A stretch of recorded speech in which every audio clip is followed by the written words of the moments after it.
Welcome to the Zero Employee Company, based on the book by Giovanni Brees. This is the deepest layer of the memory stack, layer 5, and it's the first one that needs real infrastructure. Long-term memory lives in a vector store. This episode gets into the actual tools and how to run them. First, what does a vector store actually do? The name makes a fairly simple idea sound harder than it is. The daily log and the world model retrieve by exact match. You know which file you want, so you read that file. A vector store retrieves by meaning.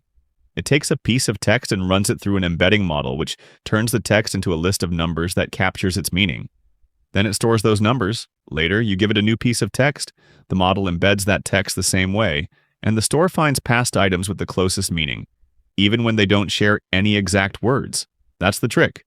You can query memory based on what you meant rather than what you happened to type.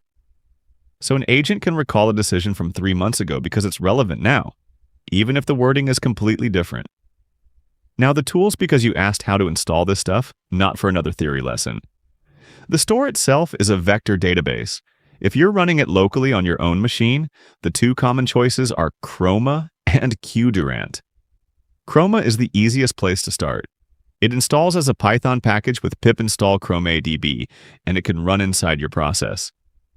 There's no server to set up. Qdrant is a bit more serious. You run it as a service, usually in Docker, and it can deal with larger collections and heavier query loads. If you'd rather use a managed cloud store, Pinecone is the common choice. You install its client and point it at the hosted service. And if you already run Postgres, you probably don't need another database. pgvector is an extension that adds vector search directly to Postgres, so the vectors sit next to your regular data. That's the storage side, but most people won't want to talk directly to the vector store or write all the embedding and retrieval logic by hand. That's where a memory layer comes in. Giovanni uses Mem0. You install it with pip install Mem0 AI. It gives you two main calls. The first is add, which stores a memory. The second is search, which retrieves relevant memories. Under the hood, Mem0 embeds the text and writes it to the vector store. When you search, it embeds the query and pulls back the closest matches. You don't have to manage the embeddings yourself. You call add or search, and Mem0 deals with the machinery. It also goes beyond pure vector search. Mem0 combines semantic vector memory with a small graph that tracks entity relationships. It also uses a key value store for exact lookups. That means facts and preferences can go into the type of storage that fits them, while relationships can be handled separately. Here's the part that matters for a zero-employee operation. You can run all of this offline. Zero data leaves your machine, and you need 0 API keys. Point Mem0 at a local embedding model through Ollama, then connect it to a local Chroma or qdrant instance. The whole long-term memory system can run on the same small machine as your agents. There's no cloud or subscription, and none of your business data sits on somebody else's server. That's the setup Giovanni runs. If you don't want to manage the whole thing yourself, Mem0 also has a hosted platform. There's a self-hosted Docker stack too, so you can pick how much of the system you want to run yourself. Anyway, the tool is the least important part. The discipline matters more, because a vector store will fill up with junk if you let everything in. The rule is simple. Only material worth remembering forever gets promoted into the vector store. Session noise stays in the daily logs, then eventually ages out. Once a week, a consolidation pass reads that week's logs. It pulls out durable facts and decisions, along with lessons and anything that will still matter in 6 months.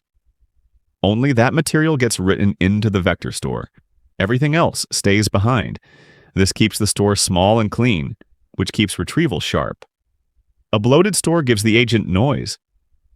And noise is worse than nothing when the agent starts acting on it. One last thing. This nearly burned Giovanni, so you may as well learn it for free. A memory system can fail silently. 1 month, a quota was exceeded. Writes to the store began failing, but no error surfaced. The system kept running as though it was remembering everything. It wasn't. That's the worst kind of failure, the confident kind. Everything looks fine while the memory quietly stops updating. So a health check runs every day. It confirms that the store is reachable. Then it checks whether recent records actually exist. It also checks that the collection is growing the way it should. If any check fails, the system shouts. Silent failure is the enemy here. The only real defense is to look for it on a schedule instead of finding it weeks later when the agents start drifting for no obvious reason. So, if you're actually building this, start by picking a vector store. Use Chroma at first, then qdrant when you outgrow it. Use pgvector if you already run Postgres, or pinecone if you want the store hosted. Put Mem0 in front of it with pip install Mem0 AI. Run it locally with Ollama if you want the data to stay home. Write a weekly job that promotes only durable facts into long-term memory. Then add a daily health check so the system can't fail silently for weeks. That's a real running long-term memory. The next episode covers a different kind of memory. This one models who the agent is dealing with instead of storing what happened. It's the identity layer. Giovanni Brees wrote the full memory architecture in his book, The Zero Employee Company. Link in the show notes. See you in the next one.